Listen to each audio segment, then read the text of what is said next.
I think it's really affirming that, like, when I was 16, on my last day of school, I remember doing a presentation where everyone said, what do you want to be when you grow up? And I said that I wanted to be a producer and a filmmaker. And I remember everyone saying that it was really competitive and that was something that might be worth considering other options. And then I said, at the time, and I kind of still think that way, I'd like, well, someone's got to be the person to do it. And I think if you self-select, and you're willing to put the work in and willing to kind of be quite singular in your visions to do that, then, it's really affirming when that pays off and you can make make a career, like, both financially and sort of developmentally out of doing the thing that you really love, that you thought was the thing that you should be doing. And I still think that. Sometimes I just think if we were given the parameters to create stuff, especially in television and film, etc., outside of the boxes that we are put into, what would we create? It's in creating Black is the New Black for the BBC, I wanted to create something that was a vision that I had, and I wanted to create something that basically allowed us to speak and speak freely. And the great thing about Black is the New Black was the secret behind it was that it wasn't about us being black. It was about us being British, and it was about basically two sets of people being in a relationship, the ones who are in front of the camera talking to their audience, being in a relationship with that audience and saying to them, look, this is me talking to you because basically there are some things I have on my chest that I want to get off my chest, and I would like you to listen to. Now, you may not understand what I'm saying, you may not even like what I'm saying, but please just listen. And that's what the series was about. So at different points in my career, there's been different challenges. So to begin with, it was being able to afford doing free work experience and how to balance doing work experience for free for so long with my determination to stay in the industry and working out whether it's ever going to result in me having paid work. So that's probably one of my challenges to begin with. Then as I progressed within the industry and did manage to get jobs, my then challenge was, why are there so few people from not just ethnic minority backgrounds but working class backgrounds? Why don't I see people that have a disability, a visible disability, contributing to our industry in the way that I felt the majority sometimes were able to? So then that became a challenge. And now I think, now that I've managed to create Shine Media and now Hayden, where I've been able to work with organisations like the TV Collective to make an impact in that space and fixing the lack of opportunities, if you like, and accessibility to talent, I think now my challenge is more about my mind management. And that is because I think now I've realised I've turned 30 and pretty much everything I've ever wanted to do, I've put my mind to, I have achieved. And I think actually turning 30, I've realised that the importance of keeping your mind healthy. And I think in our industry, where I think it is quite cliquey at times, it can be very, who you know, I think that's still very much at the heart of the way our industry works. And I think just from speaking to talent that I speak to and the constant knockbacks they get because maybe they don't know the right people or they haven't done things in the way that, the kind of majority would do things, it's quite an isolating feeling. And so I think now, having been somebody placing talent in and also being the talent, I think my biggest challenge now is making sure that I don't let any of those negative experiences and maybe the way that I'm viewed, irrespective of anything I do, just for being different maybe, trying to make sure that doesn't infiltrate my mind and take me off course for the fact that I'm just trying to be really good at my job. I'm really proud of the programmes that I've made in the past few years. I've made a series that showed that the First World War was just that. It was a world war. It was a global conflict in which people from all over the world fought. I'm very, very proud that we made a series called Britain's Forgotten Slave Owners that took a series of records that had been almost completely forgotten, other than by academics, for 150 years, and through those told the stories of enslaved people and the people who owned them. And we created a moment in which people wanted to look into their own family backgrounds and discover that the shadow of slavery was cast over their own cities, their own homes, their own companies, and their own families. And I'm very proud of my last series, Black and British, which showed that British history goes back to the Roman Empire, that black people have been here since the 4th, 5th century, and that our contribution, our place in that story is pivotal. I would say that as a black female, I shouldn't use the fact that there's no or lack of BAM in the industry to deter me. I think it's my duty to continue doing what I'm doing. I have to strive, and yes, I've had 1,000 no's, but there could be 1,001 yeses. So for me personally, I have to keep going. I have to shake the balance by saying a no isn't always a no. I have to keep striving until I get that yes. And I feel like now, especially with social media, with the press, with like newspapers, television and so forth, we're all starting to shout the same message, and eventually the industry has to listen.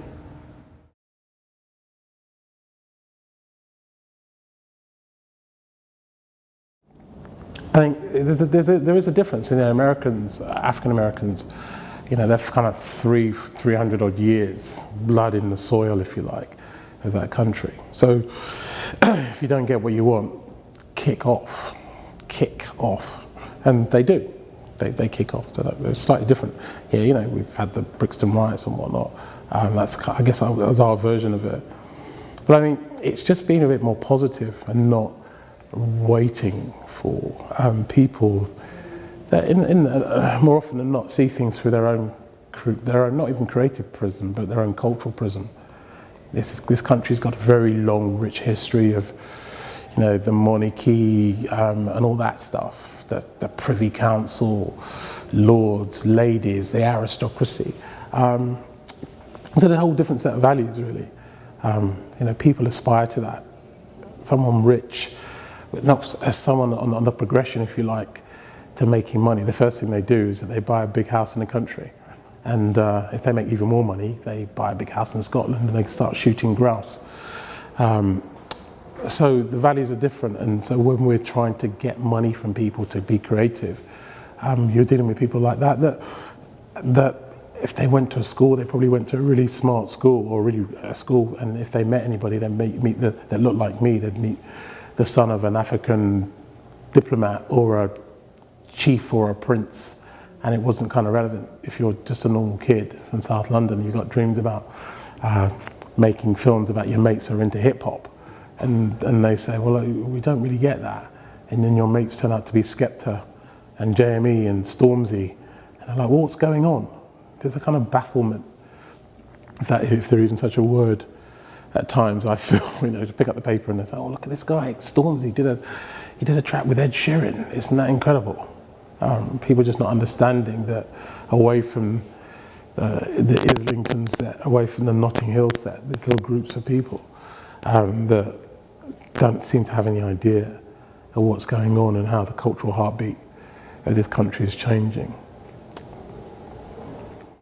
So I know that I'm really blessed to work in TV and media. I do for my job what most people consider social fun, so that's great. But career lows are things like when you just can't put your finger on the fact that someone has judged you either by your skin colour or by what they think you're about, or they've bought into a stereotype about what they think I'm about, and sometimes that can limit your progression, or it might be working on a certain job or working on a certain role in a certain job, and they're things that you can never quite put your finger on, but you know that they exist. Occasionally they've happened, but I tend to look past it and deliver above and beyond, so it ends up not being a career low but actually a high, because you deliver above and beyond what the person wanted, and then they know that you're the right person for the job. If all you've got are more black actors and reporters telling the stories and reading the words of white people, then we haven't really got true diversity. And I think the part of diversity that we're missing is black and Asian people being able to tell their own stories in their own way. We are still very much constrained by the dominant understanding of our narrative rather than our understanding of our narrative. And that is an issue that will only change when the people who select the programs that get made are more diverse. it's never crossed my mind or anything like that with regards to colour and hiring of minorities in the industry. It's if you want to do the job, you'll do it.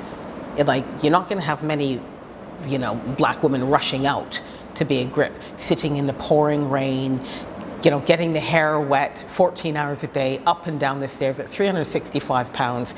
And, you know, it depends on the individual. If the individual wants to do the job, they'll do it. And it's to the best of your ability, and then you'll be skilled. Some of my favorite highlights of the last few years is working with Kanye. He's a genius and a nightmare, but an inspiration to work with someone who operates at that level. Working with my brothers, Daps and OT. OT's an actor, writer, director. My other brother, Daps, is a music video director, and both of them are phenomenally talented. It's great to work with my family, and they're very, very talented guys, so that's a blessing. And yeah, you know, breaking down the doors into commercials and high-end fashion, something which I didn't really see us being able to do a few years ago, and now we're working with some of the top luxury brands in the world. So yeah, lots of highlights. Channel 4, awesome as well. We're making some TV for them. Netflix too. So yeah. I know the drive has been around directors. I think diversity in directors is really important because that's the prism through which the story is told. So this year we've been working on getting more people from diverse backgrounds, whether that be women, whether it be people from BME backgrounds, whether it be disabled people, people from lower socioeconomic groups, to tell stories from their perspective. Because for me, the important thing about diversity is that I don't just want to hear stories from one perspective. I want to hear stories from different perspectives, and that's what, and if it's authentic, that connects with me irrespective of people's backgrounds. I think sometimes TV execs underrepresent the nation's hunger for those sort of stories, irrespective of people's colour. What they want is people telling stories that feel really authentic, and I think the audience will come with you if you get that right.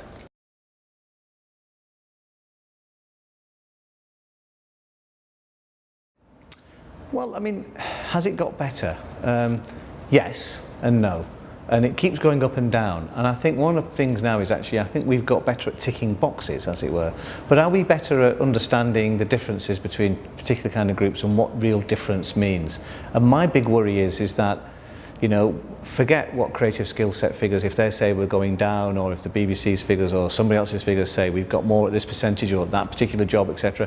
There's a reality check that we have to look at, and let's look at our schedules. Let's just look at representation across behind the lens, in front of the screen, etc.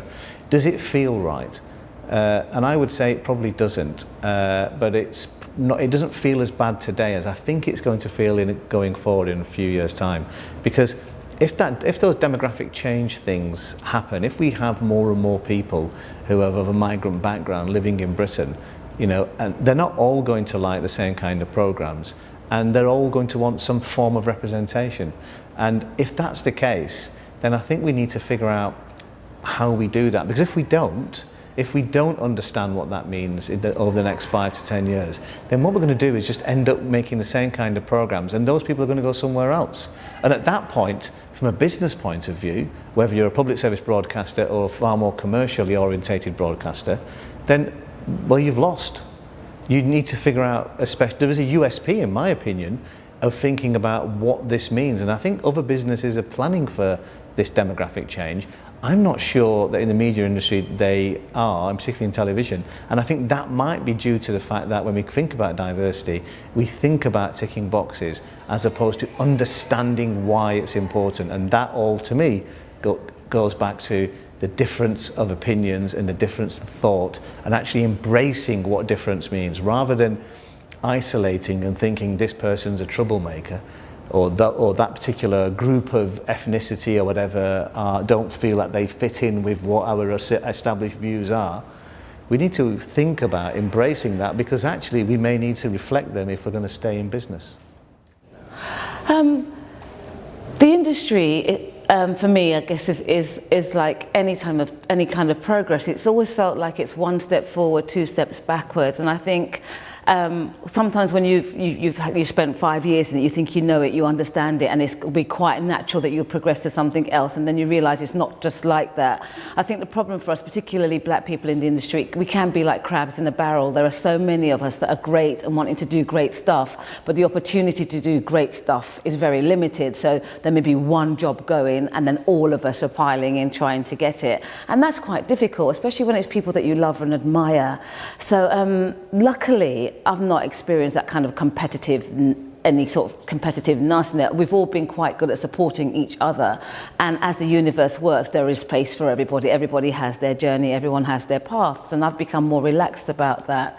The real challenge has been trying to find the opportunities, trying to be allowed to express your creativity, trying to find opportunities to excel, to do new things in the way that your mainstream colleagues probably have handed it, or have more opportunities, and that's what's been difficult. I think you find, consciously or otherwise, that you're put in a box, and people's perception of you is one way or another, and the opportunities come up when you fit into that box. If they're looking for a diverse talent, then tick, you're in that box, and then the opportunity arises. And a lot of my opportunities have come that way, but I'm a believer is you don't get bitter, you get better. You seize the opportunity and you make the most of it. You bring others up with you and you share the experience, you share the love. But it can get frustrating because, especially when you know there are so many like me out there with great things to do, great things to say. And it's not only the opportunity to kind of work in the industry, it's the opportunity to have commissioners and editors that allow us the space to tell our stories. To be sitting at home and see someone like me and not get excited, I have to phone my friend and say, oh look, there's a black person on television. It's still that for me. My mother will still phone me, my friends still phone me, you know. BBC does a black season and everybody stays home for the month. And I'd love us to get to the stage where it's not like that. I think what we have to learn, I think now, is that we have to be a bit more demanding, and we have to be a bit more confident in our abilities. And I think we've got to do less of the Oliver with a begging bowl, more please sir, and be a bit more strategic in the way that we go about things. How that happens, I don't know. I'm being probably idealistic and romantic. But I'd be naive and stupid to say there hasn't been change and there hasn't been progress. We've seen it on screen and we've seen some of it behind the screen. I still think there's lots more room for decision makers, for commissioners, for producers, for directors, for editors, for those that can initiate change from the top. We need to see a little bit, it needs to be a little more colourful, and that's the frustration. But I think the industry is aware that there's a problem now, and it's for us to keep pushing and us to keep putting ourselves out under the spotlight. I think we need to be a bit more bolshy with it. And it's for them to stop being lazy, to come out and look. And if you don't look, if you don't know, then ask, because we're quite willing to share. We all have a number of friends in a wide variety of fields, be it producers, actors, commissioners, you know, desperate to share what they've got to offer. And it'd be just great to have the opportunity to deliver. Well, I think the big shift for me was when the BBC launched this digital station, because it meant more avenues for different kinds of storytelling, different kinds of sounds. I joined One Extra, which was one of those new digital channels. Worked with One Extra for about 10 years and then started to move in and around the BBC. So worked all the way through from Radio 2 to working on marketing campaigns to, before I left the BBC formally, I was working on the Today programme. Now, having that broad range gave you the perspective of, it's not just music that we do, or it's not just music that me personally, as a listener and interested in, let alone black people in general. That's always a difficult conversation to have when people say, well, let's make content for black people, or let's make black content. That's a broad spectrum. What does that mean? So it's, how can we make the best stories and different kinds of stories that most people can consume, or many people can consume? And that's why we set up the production company. It's, let's give different people voices and see what happens. I think everyone needs to do whatever they feel passionate about, to be honest. It doesn't have to be television. I think if you're passionate about something, I think the path is probably easier. It is hard work. You know, you do sometimes have to start making tea for people before you get to be a commissioner or a producer or whatever.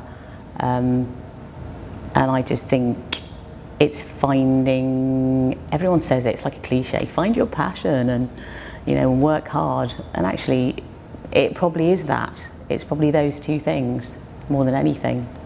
I think it's a really interesting time where the apologies have stopped. The tokenism has stopped. Not necessarily within the industry, but within inclusive networks. And what's happening now is that people are actually doing the work. Rather than waiting for a begging bowl or a handout from decision makers, what's happening is people are setting up their own production companies. They're reaching out to other networks. They are writing, acting, producing the actual work. So what's now happening is, rather than waiting for our industry to catch up with something that unheard voices and all those networks have been talking about for so long, it's already happening. And we're not waiting for them to catch up anymore.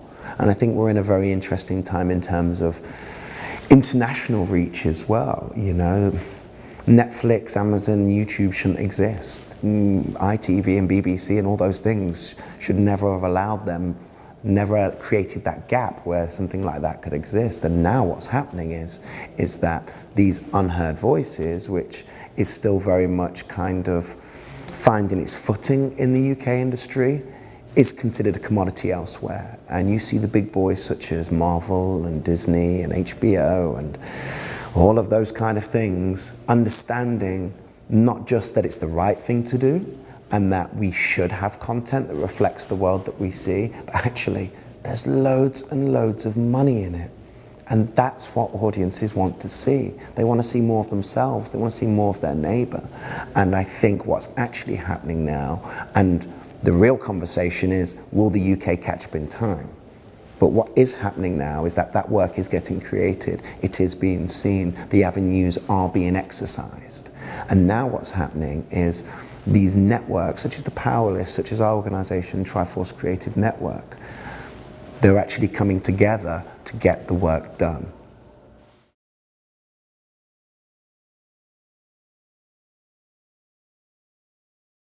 I would say that things are cyclical. So I started in the 80s, and in the 80s there was a sort of movement towards bringing people in.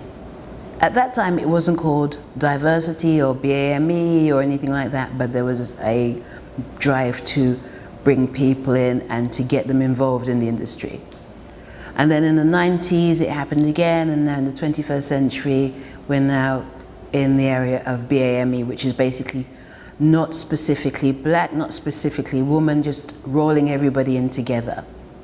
And I call it basically rebranding. So each decade we've been rebranded.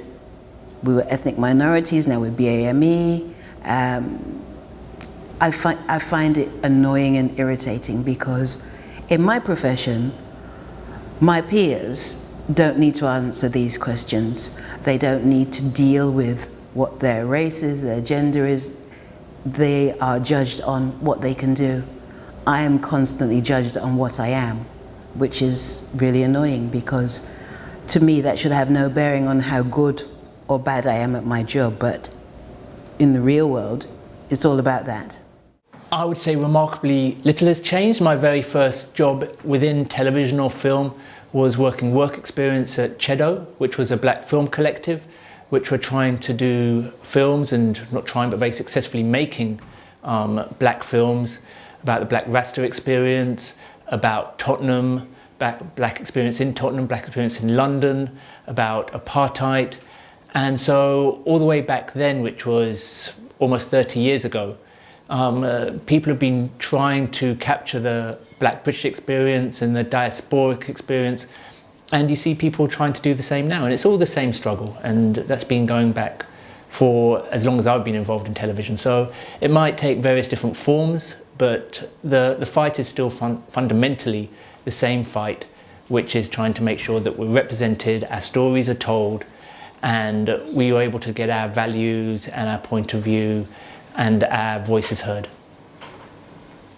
One of the things I've struggled with diversity is that it quickly falls into a series of initiatives around single issue politics. And I think what's really exciting at the moment is there's an opportunity to acknowledge and act on the real complexity of diversity. So by that I mean, for instance, Channel 4 has been undertaking research into social mobility, both their own attitudes as a commissioning team into social class, if you like, no one likes to say that word, but also in the way their programmes represent social mobility. And for me, that's a really exciting opportunity because that's complex. It's not just about race, it's not just about gender, it's not just about class. It recognises that we're all made up of really complex identities, and that's what the programme should be trying to achieve. What I think is brilliant about this is that the general public, the public at large, punters, are fascinated by how things work. And what's wonderful is that there are executives. There is behind the camera talent, drawing room talent, boardroom talent. There are people behind the scenes of colour, of gender, who make television programmes. You just don't see them. So sometimes you look at broadcast or our industry magazines and you open a page and it says, industry leaders debate such and such. And it's a very monocultural affair. But what this exhibition proves is that you didn't invite those people to the party. So what's great is, well, we'll have our own celebration then. And that's what I love about this, is that there is a network of people. We just don't get to hang out because we're working. We've got things to do. We've got mouths to feed. And we're trying to hold on to our job.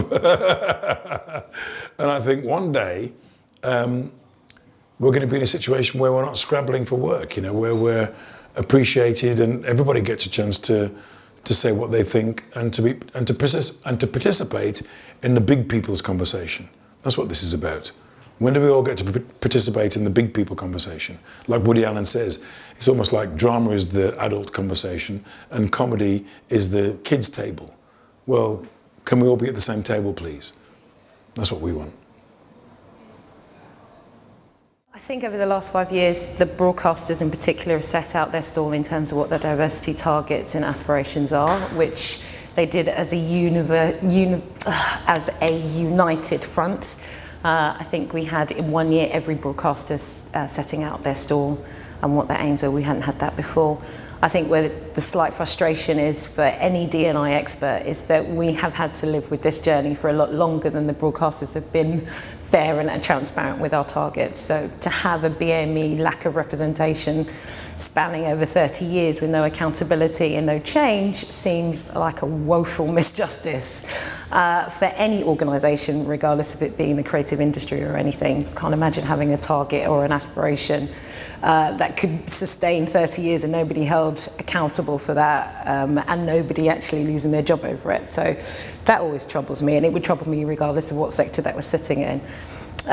Also, we have had lots of initiatives and drivers and unique schemes that have been driven as a result of some of those diversity targets. And I think we're yet to see the change that we want. We're yet to see senior leadership teams, CEO level, senior level, representing the audiences that they're trying to attract. And bearing in mind that every broadcaster is playing on a global market, again, you can't quite make the connection between what's being said publicly to what's actually happening both on and off screen. There are a number of organisations that have supported and rallied a lot of the initiatives and drivers, as well as any D&I expert that's working for any of us across that field, which has made a huge difference. And I think it's just the momentum that needs to carry on, but ultimately it's accountability. That's when things will absolutely change, when people are accountable for making those aspirations and targets come to fruition.